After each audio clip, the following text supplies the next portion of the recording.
The day I found out my husband bought a Porsche for a rising movie star, I immediately called my lawyer.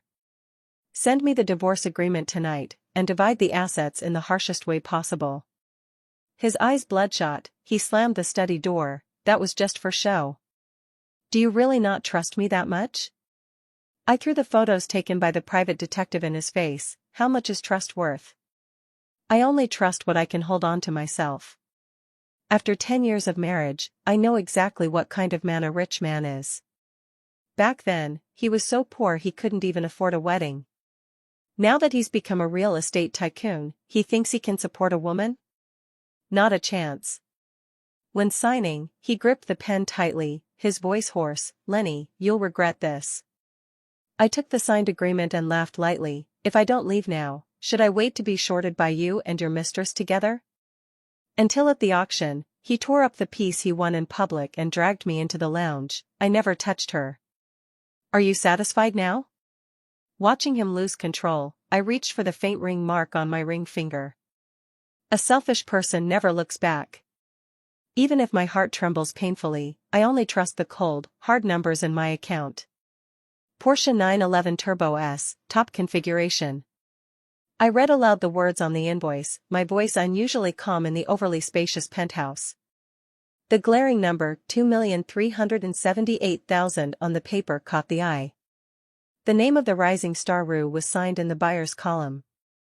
I bent down, picked up the paper, and turned toward the study. Tate was buried in a thick project proposal, his brows slightly furrowed. His profile, outlined by the dim daylight filtering through the floor-to-ceiling window, remained sharp and captivating. A decade of ups and downs in the business world had long since erased the traces of youth from the days in a rented room, when he held a bucket of instant noodles and drew blueprints for our future big house. What remained was only the sharpness and control that belonged to those who rise to the top. Explain this? I slapped the car purchase order down on top of the open proposal in front of him, the placement so precise it looked rehearsed 100 times. Tate's gaze shifted from the documents to the order, lingering for less than a second. He lifted his head, his eyes calm and unreadable. Rue did an endorsement for the company's new project. It went well. It's just a car, a small token of appreciation from our partner. Token of appreciation? I scoffed, my nails nearly digging into my palm. Tate's idea of appreciation keeps getting more valuable. A token worth over 2 million, what's next, a token villa? He leaned back slightly, sinking into the wide leather chair, fingers interlaced in front of him as he studied me. That look was like sizing up a difficult contract. Lenny, you're being unreasonable. His voice was low, carrying a faint trace of weariness and impatience. I looked at him, at the man who once promised me the whole world. 10 years of marriage, standing by his side as he rose from nothing to command a vast real estate empire. I knew all too well what this dazzling world of fame and fortune was like, and I knew all too well how money and power could corrupt a man's heart. Those whispered flirtations at the parties, the faint, unfamiliar scent of perfume on his collar when he came home late at night, and that Rue, whose eyes betrayed an unabashed admiration whenever she looked at him. Tate, I heard my own voice, unusually clear and calm, you've crossed the line. He didn't argue, just silently looked at me. That silence was more piercing than any defense. I took out my phone, the light from the unlocked screen illuminating my bloodless face. My finger swiped through the contacts, stopping precisely on the name Romy. My college roommate, now a top divorce lawyer. The call connected quickly, and Romy's efficient voice came through. Lenny? It's me. My gaze never left Tate's suddenly tense face. Draft a divorce agreement for me. Tonight. Send it to my email. There was a pause on the other end, then the rustling of papers. Understood. Property division, what level are we going with? Tate's pupils contracted sharply, his knuckles on the armrest whitening from the grip. I tugged at the corner of my mouth, my eyes like cold blades, piercing straight into him, the harshest. Squeeze out every last drop of profit you can. Lenny! Tate suddenly stood up, the massive wooden chair scraping loudly against the floor. He planted his hands on the table, leaning forward like a lion thoroughly enraged, his bloodshot eyes fixed on me, his chest heaving violently. Are you fucking crazy? Just over a car? A social obligation. You don't trust me that much? Trust? Those two words sounded like the most ridiculous joke. What's trust worth? Could it have protected half my assets when he was transferring property? Or given me a warm embrace when he was tenderly involved with his mistress? I looked at his handsome face twisted by anger. After 10 years of sharing a bed, he felt utterly unfamiliar at this moment. I pulled a manila envelope from my Hermes handbag without a moment's hesitation and slammed it down on the documents in front of him with a sharp smack, the force making the pen holder on the desk tremble. Trust? I repeated, my voice as cold as the Siberian wind. Tate, take a look at this, then talk to me about trust. He stared fixedly at the envelope. After several seconds of silence, he suddenly reached out, tore open the seal roughly, and pulled out its contents, a stack of high-resolution photos. The subjects of the photos were none other than him and Rue. The first showed them in the dimly lit corner of a private club hallway. He slightly lowered his head while Rue stood on tiptoe, leaning close to his ear, her red lips nearly brushing his cheek, a coquettish smile playing on her face. Although he didn't actively reciprocate, his body posture was relaxed, even slightly leaning toward her side. The second photo showed a background outside the revolving door of a luxurious hotel. He gentlemanly opened the car door for her, and as Rue bent down to get in, a hand casually rested on his forearm. He turned his face slightly, the corners of his lips hinting at a faint, elusive smile. The third and fourth photos, the angles were tricky, but the atmosphere in the images, the unspoken flirtation and testing between man and woman, spilled out even through the pictures. Tate's complexion shifted from ashen to deathly pale, then to a terrifying shade of purple. He suddenly looked up, the fury in his eyes nearly bursting forth. You're spying on me? I met his murderous gaze, a nearly cruel curve tugging at the corner of my mouth. Protecting my marital assets within legal bounds, is that a problem? Tate, do you want me to wait until the reporters catch you in a hotel bed, and then I'm left crying and shouting, Tate, have you been fair to me? Only to be squeezed dry by you and your future little lover, just like Quinn was back in the day, until not even the bones are left? Quinn was the wife of one of our early business partners, a woman who stuck by her husband through thick and thin until they made it. And what happened? The man struck it rich, moved his assets, kept a mistress, and in the end, in court, the wife who had fought alongside him only got a pitiful alimony, walked away with nothing, and disappeared from the city in disgrace. I attended that trial with Tate, and Quinn's breakdown and sobbing in court remain a nightmare I can't shake to this day. Tate's breath suddenly caught, the fury in his eyes deflating like a popped balloon, instantly losing some of its force, replaced by a look of disbelief and a hint of embarrassment. He opened his mouth, as if to argue, but looking at the photos, all his words got stuck in his throat. He slumped back into his chair in defeat. After a long while, he finally lifted his head, bloodshot eyes, his voice hoarse, Lenny, it's not what you think. Nothing happened between me and her. Oh? I crossed my arms. So Tate means all those nothing happened intimate moments, and the over 2 million in gifts, were just your generous way of helping the needy? He was at a loss for words, a flicker of embarrassment and awkwardness flashing across his face. The project needs her influence, some socializing is unavoidable. Does socializing only count if it ends up in bed? I cut him off, my voice suddenly rising, sharp with sarcasm. Tate, 10 years. 10 years with you. From you holed up in a rented room eating instant noodles, to now sitting on billions in assets. I know who you are, and what this circle is like, better than your own mother. I pointed at the photos scattered over the expensive documents. What these pictures capture is just the tip of the iceberg. Whether you slept with her or not, does it matter? It doesn't. I took a deep breath, swallowing the bitterness rising in my throat, forcing myself to speak the cruelest truth in the coldest, harshest tone. The important thing is, your heart has already started to drift. Your hand has already reached out to test that red line. You've begun to feel that the plain, worn-out woman who stuck by you through the hard times at home can't compare to those young, beautiful flowers of understanding outside who know how to act coy and ask for things. You've started to believe that your wealth and status are enough to support you in enjoying some harmless thrills. Tate's face completely drained of color, the light in his eyes flickering out bit by bit. He looked at me as if seeing this woman he'd shared a bed with for 10 years for the very first time. That sense of unfamiliarity filled him with fear.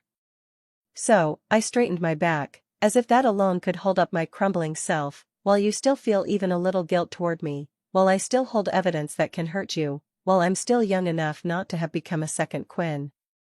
I paused, my gaze sweeping across the luxurious yet cold study, devoid of any warmth, then drifting beyond the massive floor-to-ceiling window behind him to the city neon lights symbolizing wealth and status. Let's get a divorce. Tate sat in the large leather chair, the light casting sharp shadows on his defined face. Those deep eyes that once drew me in now burned with the red, lifeless glare of a cornered beast pushed to the edge of a cliff. He didn't look at me, his eyes fixed rigidly on the smooth, cold wall opposite the desk. After a long silence, the stillness was broken by a sudden, sharp laugh. It was mine. What's the matter? Tate, can't bear to let go?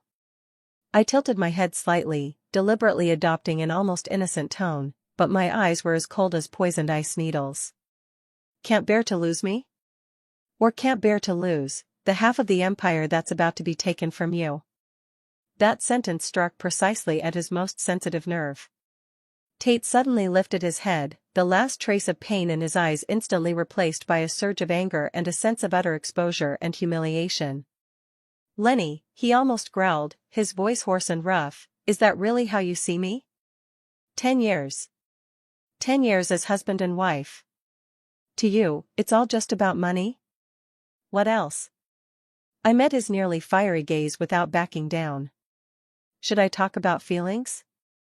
About how you held me in that rented room back then, promising you'd only ever love me?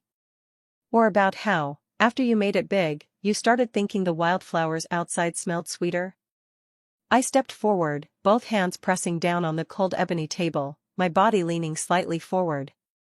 My eyes locked onto his, every word clear and sharp. Tate, don't be naive.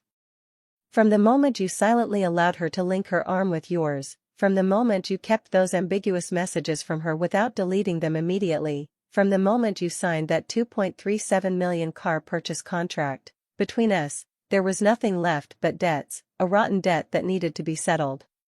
He looked as if he had been slapped hard across the face, his complexion shifting from red to white, his lips trembling, yet not a single word escaped him. I straightened up, no longer looking at the instant collapse of his expression, and turned toward the door. The lawyer's letter will be delivered to your office tomorrow. I gripped the cold brass doorknob without looking back. Sign the agreement. Let's part on good terms, leaving each other a shred of dignity. Don't force me to lay out the details of those social engagements at the shareholders' meeting for everyone to judge. Having said that, I twisted the door open and walked out without hesitation. The moment the door shut, a suppressed roar, as if a beast was dying, pierced through the thick door panel, accompanied by the harsh crash of something heavy being smashed violently, striking my eardrums with brutal force. My footsteps didn't falter in the slightest, I even quickened my pace. Only my back straightened more rigidly, my nails digging deep into my palms. Trust? Feelings? Those things died along with my innocence, 10 years ago, when I watched my mother clutching the few old clothes she had left, being driven out of the house by that heartless man and his new lover, with no one to turn to, her cries unheard. Money held firmly in one's own hand is the safest. 3 days later, at the top floor of JS Group, in the CEO's office. Opposite the massive ebony desk sat my lawyer, Romy, dressed sharply in a black business suit, expressionless as she slid a thick stack of documents across to Tate. Tate, this is the draft divorce agreement that Lenny asked me to submit. Please review it. Her voice was flat and emotionless, professional to the point of detachment. Tate didn't move. He leaned back in the large executive chair, his gaze heavy as it settled on the document. A blue stubble had sprouted on his chin, deep shadows under his eyes, his entire demeanor radiating a thick exhaustion and bitterness that clashed starkly with the sleek, polished office. "Lenny?" He finally spoke, his voice hoarse and dry, but his eyes bypassed Romy and landed on me. I sat on the Italian leather sofa against the wall, holding a cup of coffee long since gone cold. Without even lifting his eyelids, he gently blew on the non-existent steam, his tone indifferent. "My full representative is here. If Tate has anything to say, he can talk directly to Lawyer Chen." His hand, resting on the armrest, suddenly clenched tightly, the knuckles turning pale blue. Romy seemed oblivious to the invisible tension between us, calmly flipping open the file. "According to Lenny's request and the evidence we have, the main terms of the agreement are as follows. First, the 7 properties under both parties' names will belong to Lenny. Second, 15% of JS Group's shares." She read each point clearly, and with every item she recited, Tate's expression grew darker.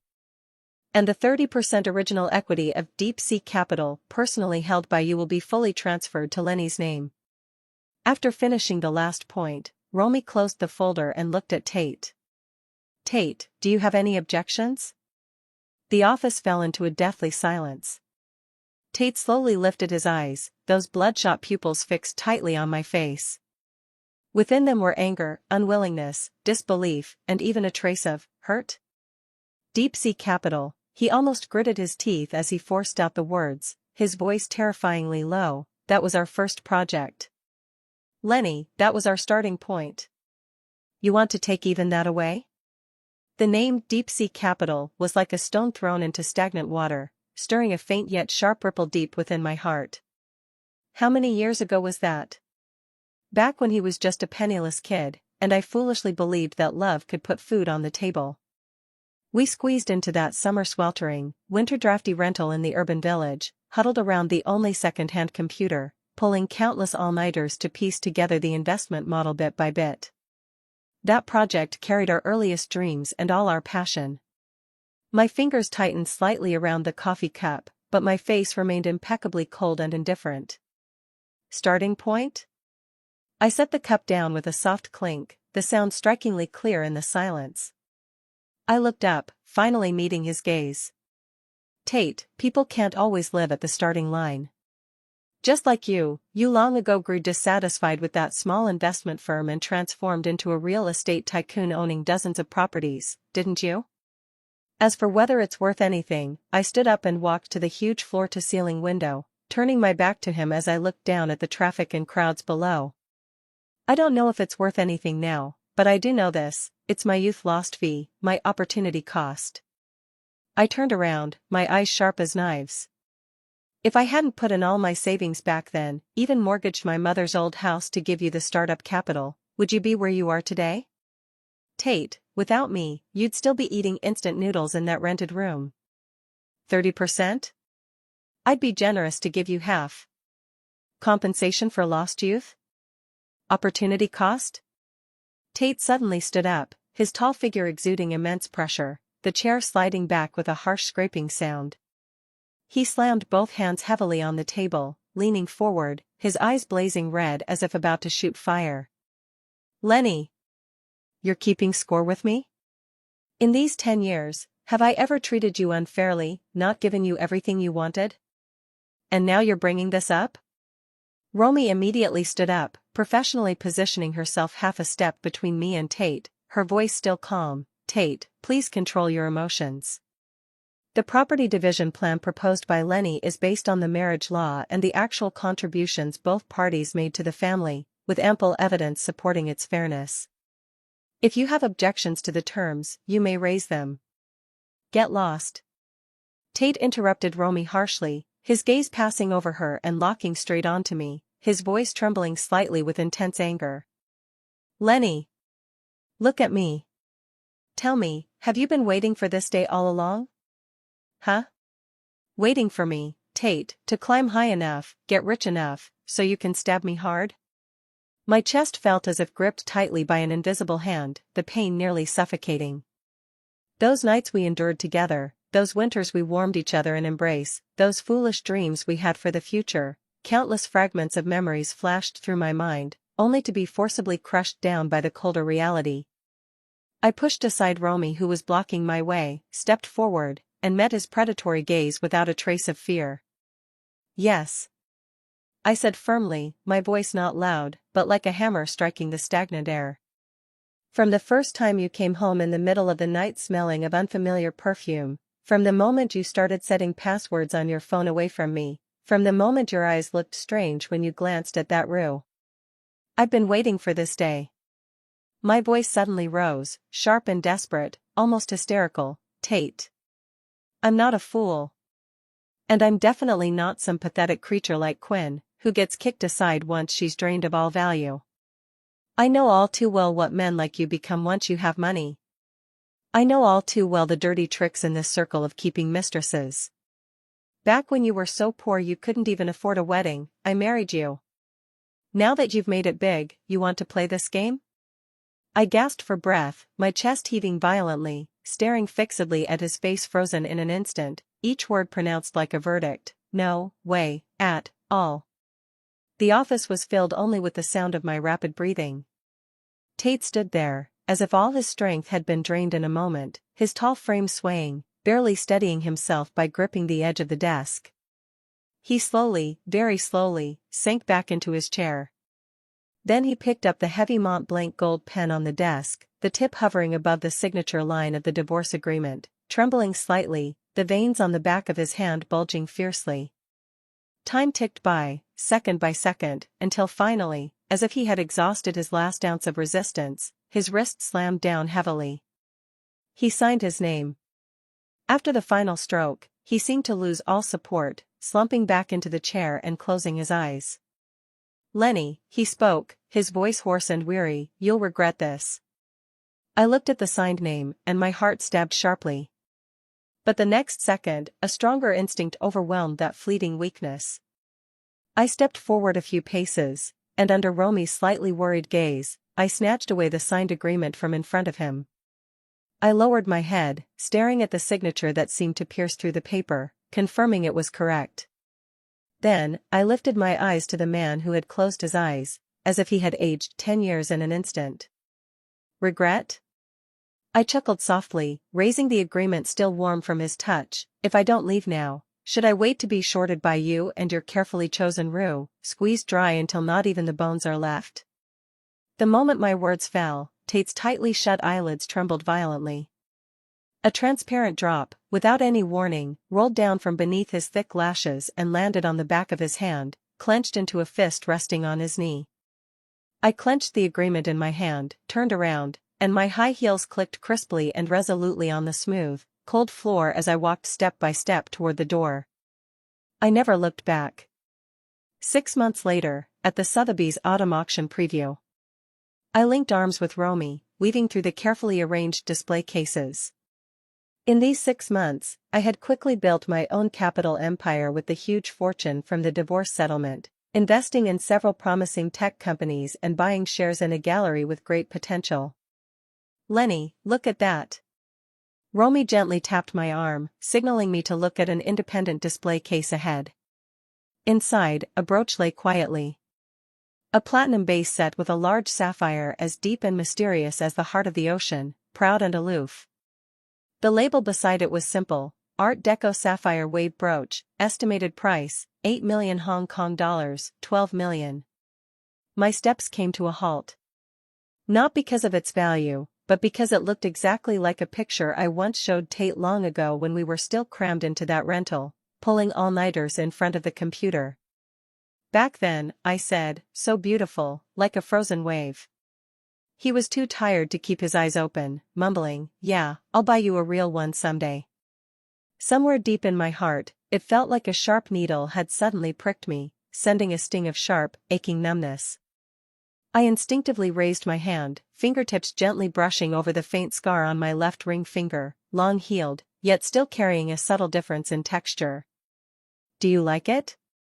Romy asked softly, with a hint of curiosity. I quickly withdrew my hand, shifting my gaze away from the brooch, my voice returning to its usual cool detachment. "The design's okay, just for fun." I forced myself to suppress that fleeting moment of daze. As the preview neared its end, Romy and I walked toward the lounge area, our eyes unwittingly drawn to a familiar scene. Not far from the floor-to-ceiling windows, a group of people clustered around a figure, chatting and laughing. He wore a perfectly tailored deep gray haute couture suit, his posture as upright as a pine tree. The lines of his profile, illuminated by the daylight streaming through the window, were as sharp and cold as ever. It was Tate. He held a wine glass, slightly turning his head to listen to a woman beside him with exquisite makeup, his expression indifferent, occasionally nodding. The woman, smiling and conversing with him, was Rue. She was even more radiant than in the photos and gossip columns from 6 months ago, her carefully styled curls, just the right shade of red on her lips, and eyes that, though deliberately restrained, still clearly revealed admiration. Standing together, he was cold and noble, she was bright and captivating. My feet felt nailed to the spot. I still couldn't watch the two of them together without a flicker of emotion. So after the divorce, they could really stand side by side in the sunlight without any hesitation, basking in everyone's envy? So all his talk of nothing happened, all his excuses about socializing, were bullshit. They were just paving the way for today. My nails dug deep into my palm, the pain barely keeping me sane enough not to lose control on the spot. "Lenny," Romy called softly, worry lacing her voice as she gently tried to pull me away. At that moment, Tate seemed to sense something, his gaze pierced through the crowd, locking precisely onto me. His eyes flashed with a moment of surprise, then sank into a deep, impenetrable gloom, mixed with a trace of something I couldn't understand, something almost painful. Rue beside him followed his gaze and looked over. When she saw me, the perfect smile on her face froze for a moment, then quickly blossomed into an even bigger, brighter grin, radiating an unabashed victor's confidence. She even slightly turned her body, leaning closer to Tate, her posture intimate. I suddenly took a sharp breath, forcing myself to straighten my back, chin lifted slightly, meeting Tate's eyes head-on. I forced a cold, proud smile onto my face, as if watching a farcical play that had nothing to do with me.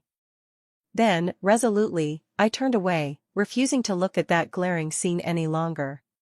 "Let's go, Romy, there's nothing to see here." My voice was calm, without a trace of emotion, though only I knew the bitter, metallic taste choking my throat. Romy glanced at me with concern but said nothing more, linking arms with me as we quickly left that suffocating place. Back in the penthouse suite of the hotel, I stood alone by the window, the mask of calm I had worn all night finally shattering completely. Leaning against the cold glass, my body trembled uncontrollably. Before my eyes was the image of Tate and Rue standing together, and Rue's triumphant, taunting smile. Why? Why did it still hurt this much? Hadn't I already gotten enough money? Hadn't I filled every gap with a busy life? Hadn't I long ago told myself that a selfish person never looks back? So why, when I saw them truly together, did my heart still feel like a piece was being ripped out? I staggered to the liquor cabinet, grabbed a bottle of whiskey, and without bothering to find a glass, took a hard swig straight from the neck. The spicy liquid burned my throat and esophagus, yet it couldn't numb the sharp, icy dull ache deep within my heart. The next day, in the auction hall, the Art Deco sapphire wave brooch lay quietly on the black velvet lining, drawing the eyes of the entire room. The auctioneer's voice rose and fell with professional fervor. 7 million. This lady bid 7 million. Is there anyone who will go higher? 7 million, going once. I sat in the front row by the aisle, my back straight, expressionless as I raised the number card in my hand. 7.5 million. Lady number 76 bids 7.5 million. The auctioneer's voice suddenly soared. A subtle stir rippled through the crowd, many glanced sideways at me, their eyes filled with curiosity and surprise. This price was already nearing the upper limit of the estimate. Just then, a deep and piercing voice rang out steadily from not far behind me at an angle, 8 million. The voice wasn't loud, but like a massive stone thrown into a calm lake, it instantly stirred up even greater waves. I didn't need to turn around, that voice was already etched into my bones. It was Tate. The fingers holding my paddle clenched tightly, knuckles whitening. A cold fury mixed with the humiliation of being publicly challenged surged to the top of my head in an instant. What did he mean? Was he picking a fight with me? Just to bid on this brooch for Rue? 8 million. Tate bids 8 million. The auctioneer's voice carried clear excitement. I took a deep breath, suppressing the turmoil inside, and decisively raised my paddle again. 8.5 million. The auctioneer almost shouted. 9 million. Tate's voice followed immediately, still calm but carrying an undeniable dominance. Lot 76, madam, 9 million. Would you like to bid again? The auctioneer's gaze eagerly turned to me. All eyes were fixed on me. I felt as if I were being roasted over a fire. Reason told me that this brooch was not worth the price, and it was foolish to compete in wealth just to prove a point. But my emotions were like a wild beast trapped inside my chest, thrashing left and right. Why? Why could he, after betraying me, so brazenly use money to humiliate me? Just as my fingertips trembled, almost ready to raise the bidding paddle again, a cool hand gently pressed on the back of my hand. It was Romy. She shook her head slightly at me, her gaze calm and full of warning. That look was like a bucket of ice water, instantly dousing the raging fire in my heart. Yeah, Lenny, what are you doing? Fighting a wealth battle here like a shrew, all for a man who betrayed you, just to save face? Isn't this exactly the scene those waiting to see you fail want to witness the most? I closed my eyes briefly, and when I opened them again, the storm of emotion swirling beneath was forcibly suppressed, leaving only an icy chill. I gently brushed Romy's hand aside and, barely moving, shook my head toward the auctioneer. A flicker of obvious disappointment crossed the auctioneer's eyes, but his professionalism quickly took over. 9 million, second call. 9 million, third call. Sold. The small gavel came down with a crisp thud. Congratulations, Tate. This rare sapphire wave brooch is yours. The auctioneer's voice brimmed with congratulations. Polite applause rippled through the room. Countless eyes, heavy with complex meanings, flickered back and forth between Tate and me. I could even clearly feel the gaze cast from Rue's direction, diagonally behind me, mixed with pride and mockery. I straightened my back, expressionless, but the hands clenched tightly on my knees betrayed the storm of humiliation and anger raging inside me. I don't know how long passed before the halftime bell finally rang. I almost immediately stood up, wanting to escape this suffocating place as fast as possible. Lenny. A low voice sounded behind me.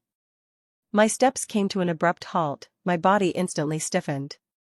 Without turning around, I knew who it was. Tate took a few strides to stand before me, his tall figure blocking some of the light, casting an oppressive shadow. The familiar, crisp scent of cedar on him mixed with a faint tobacco aroma instantly enveloped me, carrying a long-lost, heart-pounding sense of aggression. Step aside for a moment, he said, his gaze heavy and unyielding. I lifted my head to meet his eyes. Tate, something you need? I curled my lips into a standard, cold social smile. If you're here to flaunt your generosity in lavishing gifts on a beauty, I've seen it. Quite impressive, congratulations. Tate's expression darkened instantly, his jawline tightening. He said nothing further, instead reaching out and grabbing my wrist. The grip was fierce, carrying an undeniable dominance, his fingers burning hot, almost scorching my skin. What are you doing? I exclaimed, a mix of shock and anger, trying to break free. Come with me. He nearly ground the words through clenched teeth, ignoring my struggles and the astonished glances around us, dragging me briskly toward the side door. Tate. Let go of me. I staggered as he pulled me, my high heels nearly twisting my ankle, a sharp pain shooting through my wrist. Romy tried to step forward to stop him, but was silently blocked by two assistants Tate had brought along. He dragged me down the thick carpeted corridor, yanked open a heavy soundproof door, and roughly pulled me into an empty VIP lounge. Bang! The door slammed shut behind us with a forceful swing of his hand. His immense strength sent me stumbling back several steps, my back crashing hard against the cold wall, the pain making me gasp sharply. Fury and humiliation instantly overwhelmed all reason. Tate. What the hell is wrong with you?